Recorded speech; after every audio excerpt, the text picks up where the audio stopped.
Hello, and welcome to The Right Side. The Right Side is a news talk show produced by the Taunton Republican City Committee. We strive to present local, state, and national issues that impact our community, and we welcome all points of view to foster greater understanding and awareness. We want to make it clear that the views and opinions expressed on The Right Side do not reflect the view of Taunton Cable Media Access. And now, with great pleasure, we welcome you to The Right Side for a discussion of the issues of the day. Welcome to The Right Side. We're a conservative talk show aimed at alleviating some of the myths associated with the word conservative. We're also hoping to bring you, the viewers, some more information on local subject. My name is David Steinhoff, and I'll be your host. If you'd like to contact us, please look us up at www.taunton-rcc.com. Click on The Right Side. We welcome your comments, as always. Tonight, I'd like to welcome our featured guest, the Honorable Mayor Thomas Hoye. Thank you very much for coming on, Thank you for having me. It's my pleasure. Now, you know, I appreciate you coming down because I know you're very busy, so why don't we start off soft with just a little intro to yourself, Mayor. Sure. You're a Coyle grad? Coyle We're going back a ways. Coyle Cassidy. 1987, yeah. Okay. And Bridgewater? On to a year at Plymouth State College, and then got my bachelor's degree in education and athletic training from Bridgewater State College. And then I got my master's in education in 2006 from Fitchburg State College. Awesome. Actually, they're universities now, I want to point that out. Now, you've been working in the healthcare field. You were athletic training and sports medicine at Morton Hospital. Yes. Then you went on to teach. I taught for just over 12 years in the Taunton system. And then you served concurrently on the city council? I served concurrently 10 years prior to becoming mayor. I served in the Taunton City Council. I had the privilege of doing that for 10 years. Wow. That's a busy schedule. It's pretty busy, yeah. It can be. Now, you have a lovely family, Mayor. And I know that you told me before you were still dating when you got into all the politics. I did. So she knew what she was getting into. She did. I don't know how much she knew she was getting into, but yeah, she certainly did. And she's been, my wife Stephanie, I couldn't do it without her. She's been so supportive. And when, I have 3 little kids. My daughter Sophia just turned 8. My son Tommy will be 6 in a couple of weeks, and I have little Lila who's 2. So she picks up the pieces at home, when I have a meeting or have. When you run out to do a show like ours. I run out to do a show like this, but she's been fabulous, and we also have a great support system with her family, her mom, her aunts. My family, so it's a group effort, and it's been wonderful. It's a lot going on. Now, you're also involved in your own small business, a part owner in Tom and Jimmy's Ice Cream. Tom and Jimmy's Ice Cream and Dell's Lemonade. We're over on Winthrop Street. I feel like I don't want to do an infomercial, but if I can get a plug in, I will. We're at. I'm going to throw in a shameless self-plug in just a minute, too. So. We're at 337 Winthrop Street. We took over the old Massasoit Fence Company, and we had a great first year there. We just opened up for our second season at that location. And you're talking about opening up some more locations? We are going to open up a location. We've partnered with Mike Benjamin at Rehoboth House of Pizza, and we're going to open the Star Drive-In, hopefully this weekend. So we're looking forward to that as well. So my partner Jim Garcia, again, very supportive. Good, because the coffee at the Star was getting a little bitter. So you guys are going to improve on that. We will improve upon that, but we're looking forward to that. So that's another endeavor. And it's a small business, and and that's what I'm all about, is supporting the small business. Well, that brings me to my next question. During your campaign, you said that you were going to help to expedite the permitting process. So now that you're opening up 2 new locations, how's the permitting process? We're getting there. Have you been able to improve some of it? I think we certainly have. We're not there yet, but we're certainly getting there. You're not having any trouble getting them, because I know we can lodge a complaint if you are. So. We, when I say we, I talk about my administration. Sure. We purchased the GeoTMS software, which is a web-based software. We got it from the one of the community grants available through the governor's office. And we started through the fire department and got our start through there, and we've since expanded it. And right now it's in the building department. We're still getting the kinks out in the building department. I think we're going to be ordering their handheld units pretty soon, so they can do their inspections right in the field. Wow. They're actually, I found out today, they're going to be expanding that to iPads and laptops, so they can put an app right on their iPad, smartphone, or laptop, so they'll be able to load the information right from there. That's going to make it even easier and more cost-effective for our department heads. So it's a work in progress. The one thing, you know, when you get into government, that you find out kind of the hard way is things happen a lot slower than you hope they would. But we're on the right But you're track. still working in that direction? Certainly, certainly. I mean, now, as a small business owner, it's hard not to become a little conservative, Mayor. So I've got an opening question for you. Where do you see yourself on that debate, liberal, conservative? Somewhere in the middle? I would put myself right in the middle. I think personally I'm a fiscal conservative. I don't want to spend money that I don't have. I do that in my own, you know, with my own checkbook, and I do the same thing with the city's checkbook. We don't spend money that we don't have. We don't buy luxuries. We use what we have to the best of our ability. And as I've said since I was on the campaign trail for mayor, you know, Taunton has to control their own destiny. And you do that by recruiting small businesses. You know, some of the things that you've seen up at the former Dever campus, which has become phases 4 and 5 of our industrial park. That's what's gonna put Taunton back on the map, and that's what's gonna give us the shot in the arm that we need. Old Dever is where I did my internship. Oh, wow. At Tufts Dental School, so I remember it well. That is. You're always moving forward. And you know, actually, I have a question and some comments regarding the ice cream.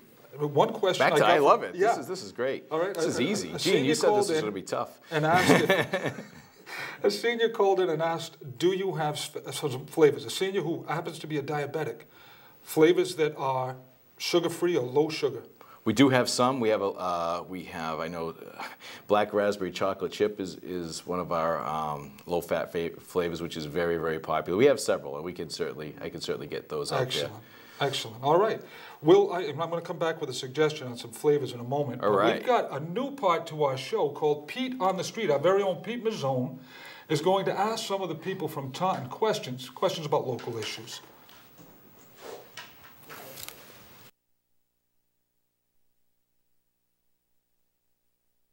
I say, Tom, I know you're up against it, and I think you're doing a real good job.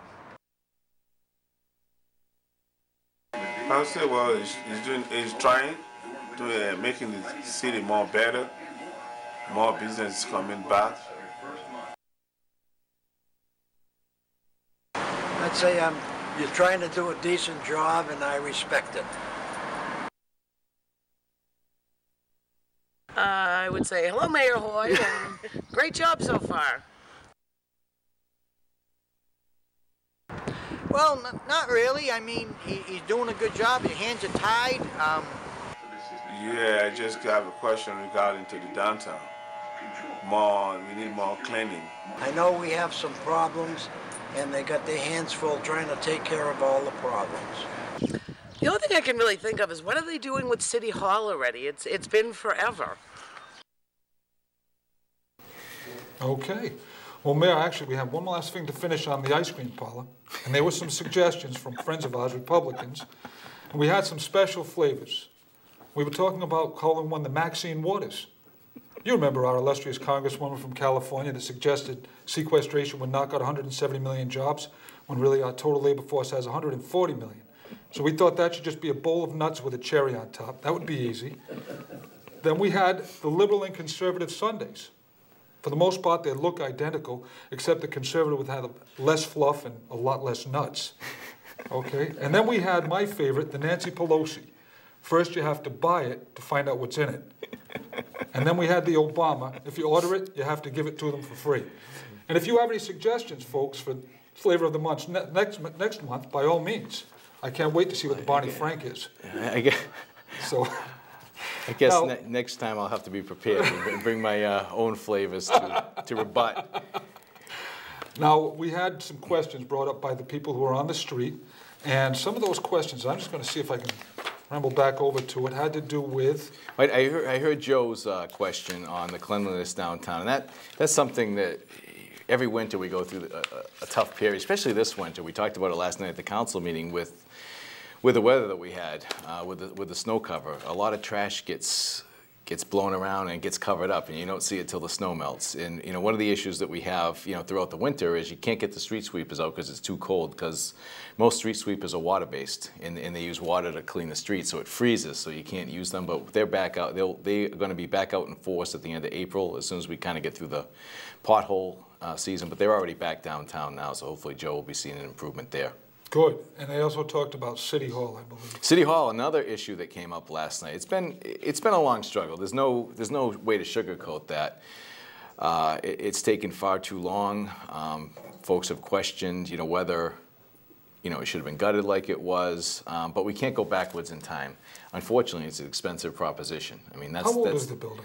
The building was roughly, give it to. It's well over 100 years old, especially the older part. I think that was 1863. Pete, am I right? Help me out, Pete. I believe it was 1863. I believe it was 1863 is the old or the first portion of it, and then the newer portion came a little bit later. But it's an older building. It was dated. It really wasn't a highly functional building anymore. A lot of corners, nooks and crannies. The beautiful ceilings had been covered up. And not too bad. Yeah. So. Needless to say, we need to get back downtown. City Hall needs to be downtown. I mean, that is the economic center of our city, and if we're not there, something's wrong. So we're fighting that battle to get back there. We saw 3 options last night. Option A would be kind of like we see now. Option B would be a little bit similar to what you have now, but they would move the council chambers to the first floor. That would be more of a security measure. You'd have most of the offices that are highly traveled by the public. Your treasurer's office, your city clerk's office. Those offices would be on the first floor. Your second floor would be, second and third floors would be your offices without, nearly as much foot traffic. That way, it allows for better security within the building. That's what a lot of the newer town halls and city halls are doing these days, just to, combat the problem you have with security. So both of those were roughly around $12 million, with soft costs going up to about $15 million. Then there was option C that would bring most of the city departments back downtown. It's a bigger facility, and that would be about 17, maybe ranging up to $20 million. So, those are finally on the table. The public can take a look at those. In fact, I have to call the Gazette back tonight because they called about it a little earlier. So we're getting cutting edge news. You're getting cutting edge news. The issue becomes, how do you pay for it?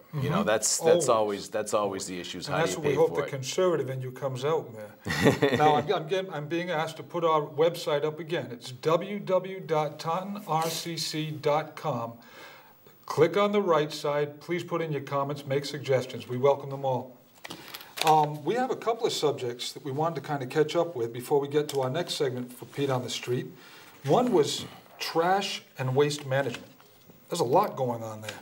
As a matter of fact, if you could, Mayor, just explain a little bit about, I understand the landfill is set to close at 2016? 2016 or so, 2015, 2016, we're going to probably ask DEP through our Board of Health for a 20-foot extension. That would probably take us closer to 2020.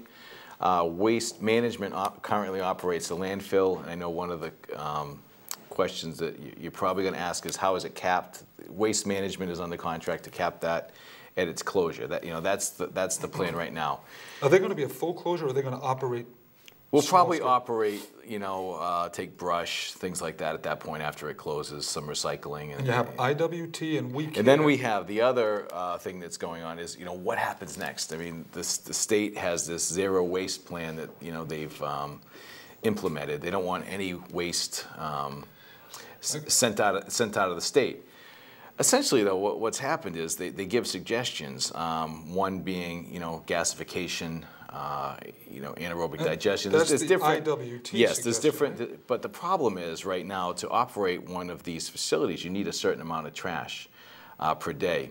And there really isn't enough trash out there to really make it happen right now. Believe it or not, a lot of it sounds kind of silly, but trash is big business. I mean, there's competition for trash wherever you go. CMAS, has their incineration. They were in before all the moratoriums. They're the first game in town. They can essentially, they kind of control the market in this region because they need the trash to, operate their facility. They can basically drop the tipping fees as low as they have to. So IWT has a little bit of trouble getting the amount of trash they need. But the We Care has agreed to operate a transfer station. And they would take care of our recycling. So that would be probably the first phase of where we go next after the closure of the landfill. Some combination of the two. Gasification is still very, very controversial. May I ask you on the gasification, Sure. is this going to be one of the first times this has been attempted in this area, or There are other across the country. It'd be one of the first. There's some smaller facilities that are out there, but we would be one of the first in the country. Larger facilities. So it's somewhat unproven technology. It works in Europe. I mean, most of these things are being utilized in Europe at this point. You know, your plasma's being used certainly in Japan. It's just they haven't made their way because I think we're so highly regulated in this country. They haven't made it over here yet. So let me ask you a question that comes to mind. 2016 is when the landfill will close. If some of these programs, if a combination goes through or IWT gets the full bore, is that expected? I believe they said they would do that in concert with ExxonMobil. IWT is supposedly going to partner with ExxonMobil. That's the plan right now. Are they also planning to solicit federal or state funds to help with some of the? I'm sure they're going to try. They're going to try to, you know, solidify any funding that they can get. If Taunton ends up going down that road, and the funding is promised during the current administration, Obama administration, could federal funding evaporate when the administration changes? We've seen that happen with South Coast Rail. Yeah, we certainly have, just over the past few days. Another current topic, yes. It's gone. That's certainly a possibility. I mean, they're going to have to bond the project, and they're going to have to come up with a significant amount of financing on their own. So they have until July to come in with their financing package, and if they can't, then the council has a decision to make. You know, do we continue forward with IWT, or do we go to the We Care option? And again, we're probably going to hopefully apply and receive another 20-foot expansion at the landfill. That would buy us certainly some more time, and with the waste reduction today, that could, you know, probably even buy us even a few more years than we're planning on right now. Oh, contrary to what many people think about Republicans, I am all for clean air and clean water, so I like recycling. Anything that we can do to keep that. I know we dealt with some of that in Fall River at times in my practices. Well, and that's an issue that Fall River is dealing with too. Their landfill scheduled to close. I mean, this is a regional problem. Could Taunton pick up some of the additional trash they need from? You may at some point see us discuss a regional facility as well. So there's different possibilities out there, and I know. You know, there's some factions in Fall River, and you know, some of the radio personnel. They've been pushing for this for a long time, and I know Mayor Flanagan has been pushing for it as well. So it's something I think that bears discussing as we move forward. Because again, this isn't just a Taunton problem. This is a regional problem, and CMAS can only take so much. And we are going to go back to another segment for Pete on the Street in just a moment. But I'll let you know what I'd like to touch base on, if we could, is some of your biggest accomplishments, since you've been so nice to come on the show, things that you've been able to push ahead. I realize you've been in office since the beginning of 2012. That's brand new.